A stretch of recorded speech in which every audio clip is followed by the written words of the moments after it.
Welcome back to the YouTube channel Malawi Cameras. Akuluakulu lero ndithu kunali parliament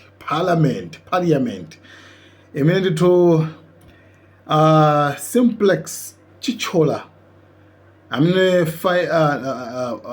nduna yakalekale ya zachuma ndithu inali mu parliament kumayankhula makamaka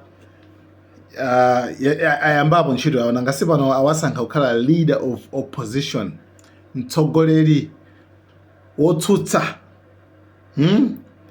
mtsogoleri wotsutsa mu parliament, nyumba ya malamulo muja ndi Simplex Achitchyola banda amene ndithu akuti kumene amayika likasa komanda anachilembatu ndekenako ndithu kumeneko anayamba ndithu kulakatula za mavuto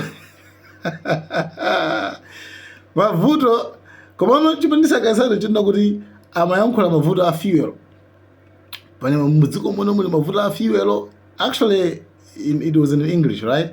Koma ineyo chipandibanda nchina kuti akamayankhula za mavuto pena mavuto amene alipo akumwetulira, like he understand kunena zoti akupanga understand akudziwa kunena kuti mavuto ambiri amene alipo the root cause chiyambi chake oyambitsa ndi iwowo anu akewo iwowo akukamba zokhuza ndi IMF chanichani. Anyway, komano ka answer kake kamene kachokera kwa Minister of Finance wapanopa Mwanamveka anangowafunsa kuti ali mese numathawa ino komanda IMF simmathawa. Anyway, it's so interesting ukamamvetsera but zinthu zake zili ukamamvetsera kuti amene zimene okay taonelani muone mene zakhalira ku parliament umene koko asameye Suleiman iya ntchito yawo kuigwira ndithu mosakondera kupereka mbali zonse inu guys, so nice. Response to the President's State of the National Address. Mr. Speaker, sir, I listened attentively to Professor of the country, who is the President Mutharika, who actually delivered a SONA on Friday, 31st of October, 2025, in this very august house. Mr. Speaker, sir, the President spoke about unity, discipline, a new era of integrity in public service. He declared that the honeymoon of plundering government resources is over. And he promised to root out corruption, restore economic stability, and open Malawi to international investors. Mr. Speaker, sir, these are noble aspirations. However, Mr. Speaker, sir, the true test of leadership is not in words, but in action.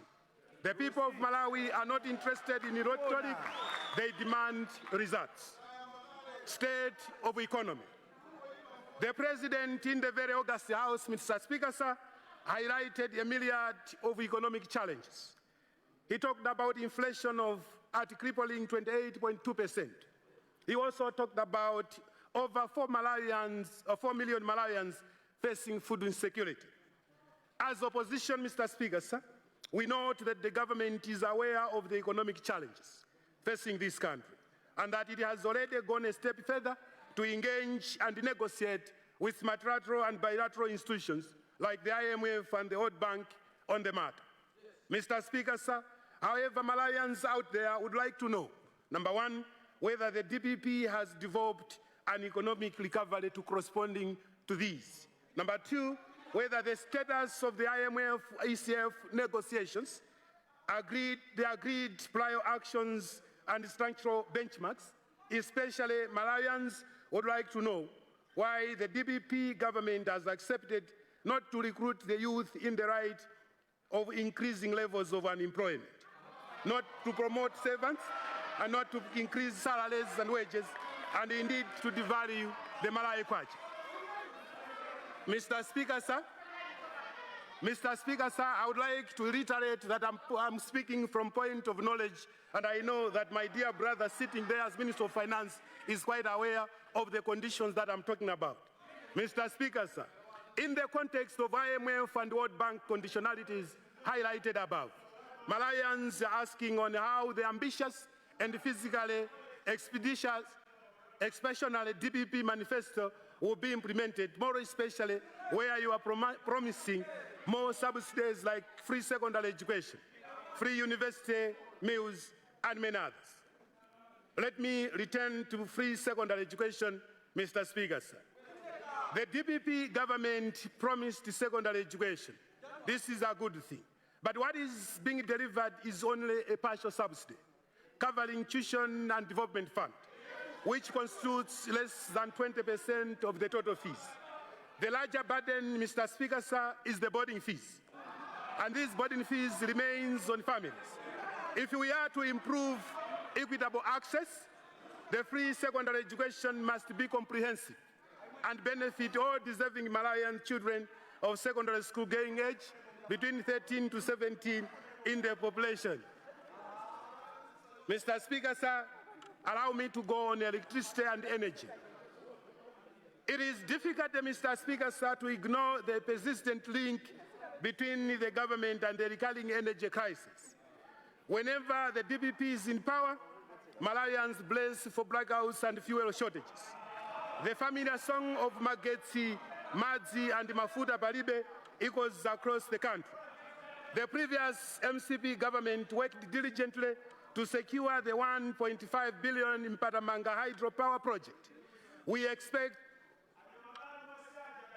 with the 350 million US dollars already approved by the World Bank. We expect the current administration, Mr. Speaker, sir, to prioritize and expedite this project as a sustainable solution to our electricity challenges. Mr. Speaker, sir, the Chakwera government increased the electricity access from 12 to 25% and was working towards increasing it to a further 75%. Mr. Speaker, sir, we have noted as opposition with regret the decision to abolish the G2G in preference for open tender system, the OTS, which in our view is the most expensive and raises eyebrows, and one wonders why the DPP government has chosen the most expensive route for fuel procurement, which will result in two Malawians paying. For instance, the G2G cost was costing $62 per metric ton compared to the OTS, which will cost not less than $298 per metric ton. Mr. Speaker, sir, Malawians would like to know why the government has chosen the most expensive procurement system. Is this not going to be another fuel gate to benefit some cartels? Mr. Speaker, sir, surprisingly, the SONA was silent on all these pertinent issues. Mr. Speaker, sir, it would be in the interests of many Malawians that government should sustainably secure forex and invest in clean energy solutions, such as electric vehicles and gas to reduce reliance on biofuels. Mr. Speaker, sir, we are excited to note that the DPP government has fully embraced the MCP's 4 F's economic approach of forex, fuel, food, and fertilizer to stabilize Malawi's economy. This is evidence that DPP, whilst in opposition, knew that the Chakwera government was on the right track but chose to politically mislead Malawians. Food security and fertilizer. We acknowledge government efforts to prevent hunger and enhance food security. However, the SONA falls short of the DPP's manifesto commitment of 4 bags of affordable fertilizer per household. Only 2 bags for 1.1 million targeted beneficiaries are mentioned, leaving many households vulnerable. If we are truly committed to food security and agricultural productivity, we must make substantial deprioritized investments in agriculture. Mega farms and NIF could be transformative if properly funded and implemented.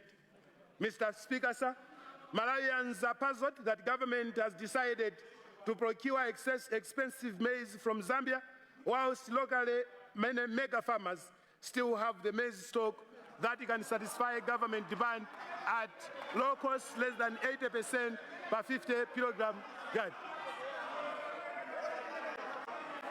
What is more shocking, Mr. Speaker, sir, is the fact that the said maize is presumed to be bought from Malawian and Tanzanian farmers and being resold to Malawi government at a very expensive price. This, Mr. Speaker, sir, Malawians out there are asking why government is prioritizing empowering foreign nationals at the expense of their own farmers. Mr. Speaker, sir, when we think around, one would conclude that if not treated carefully on the maize procurement, it would result into another maize gate, as previously the same thing happened in the past. Public service and appointments. Mr. Speaker, sir, we concur with the President's call for a change of mindset in public service. However, we are troubled by reports of mass dismissals and redeployments, often targeting specific regions and ethnic groups perceived as opposition sympathizers. Appointments appear to favor those with cross-regional or tribal ties.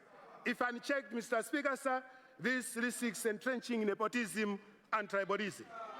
Mr. Speaker, sir, we call upon the government to ensure all appointments and dismissals are based strictly on merit, performance and competence, not on regional, tribal, or political considerations. Mr. Speaker, sir, it has also been noted that the executive arm is overexercising their powers by appointing people in positions in total disregard of the legal procedure, where positions are required to be advertised and hired by the board and confirmed by Parliament where necessary. For example, the SCB Director and MRA Commissioner General, which might result into compromising the governance system and service delivery. Mr. Speaker, sir, Malawians are also interested to know why the DPP government is happily hiring individuals with questionable behaviors that have already started eroding public trust, and one wonders if this is not institutionalizing corruption, making Malawi a criminal enterprise. Social price, social support, and safety nets. Mr. Speaker, sir, Malawi remains poor, and the government alone cannot meet all the needs. Development partners are essential. Social support, including cash transfers, must reach the ultra poor, and beneficiary identification must be improved and extended to all districts in need without leaving others. Mining and minerals. Mining can significantly contribute to Malawi's economic growth, as stated by President Professor Mutharika. However, illegal mining and exports are rampant, and corruption persists. We support the President's call for local processing of minerals, but this must be accompanied by legal reforms and adequate resources for enforcement. Politics, justice, and national interest. We commend the government's verbal commitment to national unity and deforestation. However, we are deeply concerned by reports of mass arrests and denial of bail, which undermine justice and equality. The pursuit of justice must never be politicized. Malawi is our home, and no one should feel unsafe or unwelcome. Let us work together to ensure every citizen enjoys freedom, dignity, and security. Mr. Speaker, sir, it is regrettably shocking to hear reports of police brutality exerted on the 15 arrested individuals. The continuous rearresting of these individuals without consolidating their cases is tantamount to torture and total disregard of human rights and fundamental principles. Mr. Speaker, sir, are we transforming this country into a police state? Mr. Speaker, sir, we have intel that in custody, the accused are being mistreated and physically harassed and assaulted. Mr. Speaker, sir, we would like to bring to your attention that during our time, a man was killed in Indilandi. There were no arrests. The man was killed in Palombe. There were no arrests. The presidential convoy was stoned both in Chikwawa and Ndilandi. There were no arrests. In Cholo, where the former president was commissioning Cholo district hospital offices, MCP supporters were harassed, but there were no arrests. Remember also that activist Bide Maya was assaulted in full view of the police, but nothing happened to the perpetrators during the past regime. Mr. Speaker, sir, with all these human rights violations, why are the development partners silent? Why are the CSOs and NGOs and especially human rights organizations silent? Why are the churches and peasant organizations silent? Mr. Speaker, sir, Malawians are now reminded of many atrocities that happened in the past. social amenities, and perpetual problems. Mr. Speaker, sir, we have noted that despite the DPP promises, fuel shortages, blackouts, and water supply issues persist. Where still the political victimization in public service continues. However, Mr. Speaker, sir, Malawians should not bear the cost of unwarranted suspensions and dismissals. As per President Mutharika's pronouncements in the SONA, we must unite in pursuit of social, economic, and governance needs. Conclusion and a call for constructive engagement. Mr. Speaker, sir, let me assure this House that the opposition will not oppose for the sake of opposing. We will offer constructive alternatives, support policies that serve the national interest, and work towards a Malawi that is united, prosperous, and just. It is our hope, Mr. Speaker, sir, that the long weary queues at fuel stations will become a thing of the past, that the darkness of perpetual blackouts will give way to light, that clean, reliable water will once again be accessed in our both urban and rural areas, that those suspended from their posts will find justice without the shadow of political persecution, that Malawians will live free from fear of panga knives of arbitrary arrests of uncertainty, that our youth will walk confidently into classrooms unburdened by school fees, that our constituencies will flourish, nourished by the promised 5 billion annual allocation per constituency, that every Malawian household will know the comfort of food security, and above all, that smiles of hope and dignity will return to the faces of our people. Finally, Mr. Speaker, sir, let me assure the people of Malawi that between 2025 and 2030, the MCP will stand with the people by voicing out their concerns regarding the social, economic, and political challenges facing the country. We will provide oversight and safeguards on how taxpayers' money will be utilized. We will endeavor to protect taxpayers' money from being scavenged by institutionalized cartels. And finally, Mr. Speaker, sir, let me assure Malawians that the next MCP government in 2030 will rise to the challenge and address all these pressing issues. We have learned through experience that true and lasting leadership is only possible when a government listens to its people and responds to their needs. Our commitment is unwavering. We will build a government that serves, delivers, and uplifts every Malawian. A better tomorrow is not just a promise, it is on the horizon. Madam, Mr. Right Honorable Speaker, Right Honorable Speaker, Right Honorable Speaker, in the spirit of one Malawi, one people and one nation, I acknowledge the SONA and submit our observations for better governance and implementation. Mr. Right Honorable Speaker, thank you very much for giving me time. Thank you very much. Point of order. Point of order. Point of order. Point of order. Point of order. Point of order. Point of order. Point of order from Chirazu, Minister of Finance. Point of order. Thank you, Mr. Speaker, sir, for giving the people of Chirazu Tumbwe the opportunity to raise the point of order. Madam, Mr. First Deputy Speaker, is it in order? Is it in order, Mr. Speaker, sir, for the leader of opposition to insinuate that the government of Professor Arthur Peter Mutharika has signed an agreement with IMF, and that we have signed an agreement to do with make sure that there is no employment for the youth? How can that be? Can you, I'm asking this, Mr. Speaker, sir, Mr. Speaker, sir, Mr. Speaker, sir, this being a house of records, can we ask the leader of opposition to submit evidence for what he has said? It is surprising, Mr. Speaker, sir, today that the honorable leader of opposition is talking about IMF. He was running away from IMF. He never wanted to see IMF.